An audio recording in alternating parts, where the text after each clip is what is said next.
Hello viewers, সবাইকে স্বাগতম করবির রান্নাঘরে। আর সাথে আছি আমি করবি। আশা করি সবাই ভালো আছেন। মালাই কোফতা কারি খুবই মজার, খুবই রিচ। এই মালাই কোফতা কারি খুব সহজে কিন্তু ঘরেই বানানো যায়, আর স্বাদের কথা নাই বা বললাম। আর এই মজাদার মালাই কোফতা কারিটা আমি শিখেছি আমার খুবই প্রিয় ঝুনু আপুর কাছ থেকে। আশা করি আপনাদের কাছেও ভালো লাগবে। আর এত মজার মালাই কোফতা কারির জন্য লাইক কিন্তু একটা দিতেই হবে। আরেকটা কথা, এখনও যারা আমার চ্যানেলটি সাবস্ক্রাইব করেননি, মজার ও সহজ সব রেসিপি পেতে আজই সাবস্ক্রাইব করে নিন। আর যারা সাবস্ক্রাইব করে আমাকে সাপোর্ট করেছেন তাদের জন্য রইল অনেক অনেক শুভকামনা। আজকের মালাই কোফতা বানাতে আমি নিয়েছি 1 পাউন্ড চিকেন কিমা। আমি এখানে চিকেন কিমাটা নিয়েছি, তবে গরু অথবা খাসির মাংসের কিমাও কিন্তু আপনারা এখানে ব্যবহার করতে পারেন।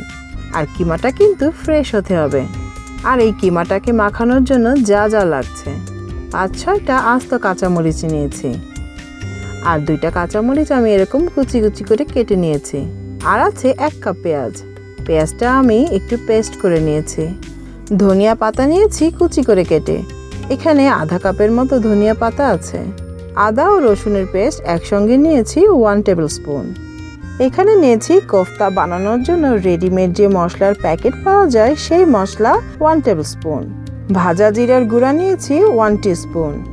ধনিয়ার গুঁড়া নিয়েছি 1/2 টিস্পুন। লাল মরিচের গুঁড়া 1/2 টিস্পুন। আর নিয়েছি সামান্য গরম মশলার গুঁড়া। আর আমি আজকে ব্যবহার করছি এই রেডিমেড কোফতার প্যাকেট মশলা। আপনি আপনার পছন্দের যে কোনো ব্র্যান্ডের মশলা এখানে নিতে পারেন। আমি কিন্তু পুরো মশলাটা এখানে ব্যবহার করছি না। 2 টেবিল স্পুনের মতো মশলা নিয়েছি মালাই কোফতা রান্না করার জন্য। ব্রেড ক্রাম্ব নিয়েছি 1/2 কাপ। এটা বাইন্ডিংয়ের কাজ করবে কোফতা বানাতে। লবণ নিয়েছি স্বাদ মতো। আমি এখানে পিঙ্ক হিমালয়ান সল্টটা ব্যবহার করেছি। এখন চিকেন কিমার সাথে দিয়ে দিচ্ছি ব্রেড ক্রাম্ব, দিচ্ছি লবণ আর সমস্ত গুঁড়ো মশলা। সাথে দিচ্ছি পেঁয়াজ, কাঁচামরিচ কুচি আর ধনিয়া পাতা। এখন সমস্ত কিছু খুব ভালোভাবে মেখে নিয়ে তারপর কোফতা বানাবো। খুব ভালোভাবে মাখতে হবে যাতে মাংসের কিমার সাথে সব মশলা ভালোভাবে মিশে যায়।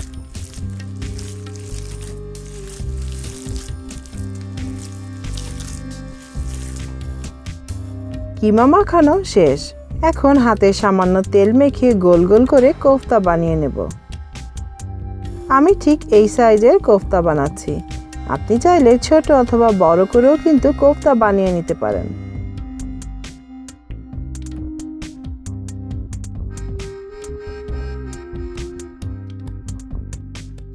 এখন চুলাতে একটা ফ্রাই প্যান বসিয়ে ফ্রাই প্যানটা ভালোভাবে গরম হলেই দিয়ে দিচ্ছি তেল।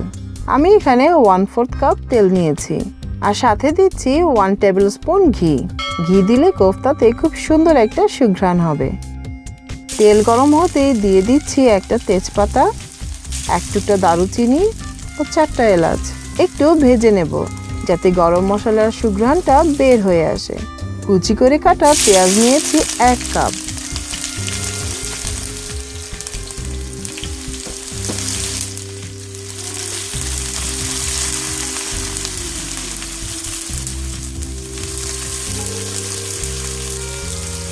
পেঁয়াজটা আমি বেরেস্তার মতো করে ভেজে নেব।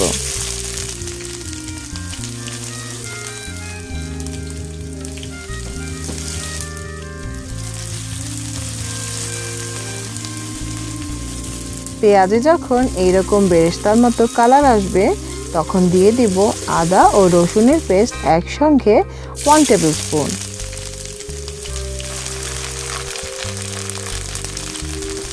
আদা ও রসুনের পেস্টটা আমি পেঁয়াজের সাথে সামান্য একটু ভেজে নেব যাতে আদা ও রসুনের কাঁচা গন্ধটা চলে যায়। এখন দিচ্ছি সামান্য একটু পানি যাতে গুঁড়া মশলাগুলো পুড়ে না যায়। এখানে নিয়েছি 1 টেবিল স্পুন রেডিমেড কোফতার মশলা, হলুদের গুঁড়া 1 টিস্পুন, ধনিয়ার গুঁড়া 1 টিস্পুন, 1/4 টিস্পুন গরম মশলার গুঁড়া, 1 টিস্পুন মরিচের গুঁড়া আর 1 টিস্পুন জিরার গুঁড়া। এখন সমস্ত মশলা দিয়ে আমি ভালোভাবে কষিয়ে নিব।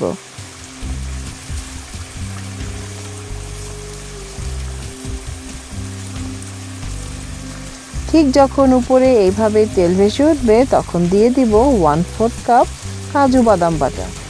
যাদের বাদামে অ্যালার্জি আছে তারা কিন্তু অবশ্যই বাদামটা স্কিপ করবেন।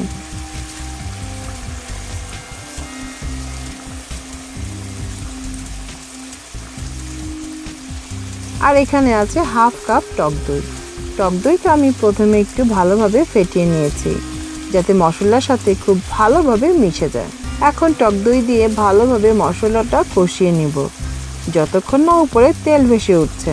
দিয়ে দিচ্ছি স্বাদ মতো লবণ, শুধুমাত্র গ্রেভিটার জন্য, কারণ কিমা মাখানোর সময় কিন্তু আমরা লবণ দিয়েছি। মশলা কষাতে কষাতে যখন দেখবেন উপরে তেল ভেসে উঠছে তখন দিয়ে দিব বানিয়ে রাখা কোফতা। এখন একে একে সমস্ত কোফতা দিয়ে দিচ্ছি আর এই সময়টা চুলার আঁচটা রাখতে হবে একদম মিডিয়ামে। আর আমি কিন্তু কোফতাটা আজকে ভেজে নেইনি। আর এখনই কিন্তু চামচ দিয়ে নাড়াচাড়াও করা যাবে না, হাতলটা ধরে একটু দুলিয়ে দুলিয়ে নেড়ে নেব, কারণ কোফতাটা কিন্তু এখনো খুবই নরম। বেশি নাড়াচাড়া করলে কিন্তু ভেঙে যেতে পারে। এখন ঢেকে 5 মিনিটের মতো রান্না করে নেব। ঠিক 5 মিনিট পর আমি আস্তে আস্তে কোফতাগুলো উল্টে দিচ্ছি। সমস্ত কোফতাগুলো উল্টে দিয়েই ঢেকে রান্না করব আরও 5 মিনিট। ঢাকনা সরিয়ে একটু আলতো হাতে নেড়ে নিচ্ছি।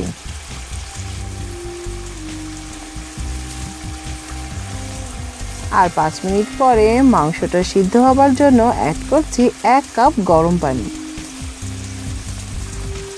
আর দিচ্ছি কাঁচামরিচ। এখন ঢেকে রান্না করব 20 মিনিট। আর এই 20 মিনিটে কিন্তু কয়েকবারই ঢাকনা সরিয়ে কোফতাগুলো আমি একটু নেড়ে দেব।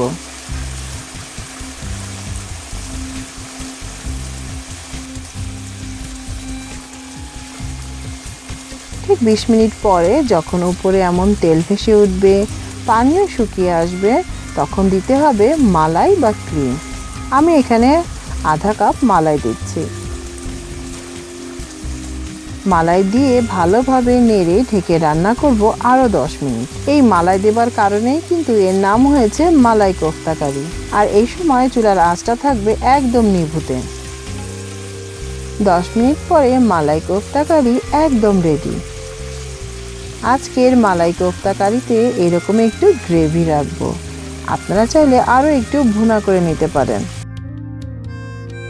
এখন একটা সার্ভিং ডিশে ঢেলে নিচ্ছি।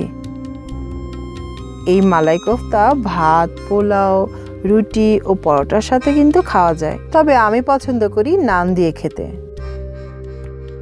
আর এই নান বানানোর রেসিপি আছে আমার চ্যানেলে, লিঙ্কটা উপরে দিয়ে দিচ্ছি। নান দিয়ে খেতে কিন্তু দারুণ লাগছে, আশা করি আপনারাও বানাবেন।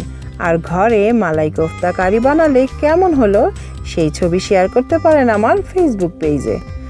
যে কোনো রেসিপির ভিডিও শেয়ার করতে পারেন আমার রান্নাঘর গ্রুপে। আশা করি আপনারাও বানাবেন আর আমার রেসিপিটা শেয়ার করতে পারেন আপনার ফ্রেন্ডস ও ফ্যামিলির সাথে। আর লাইক, শেয়ার ও কমেন্ট করে আর আমার চ্যানেলটি সাবস্ক্রাইব করে আমাকে সাপোর্ট করার বিনীত অনুরোধ রেখে আজকের মতো বিদায় নিচ্ছি। আবারও দেখা হবে নতুন কোনো রেসিপি নিয়ে। আশা করি সবাই ভালো থাকবেন। আর ভিডিওটি দেখার জন্য সবাইকে অসংখ্য ধন্যবাদ।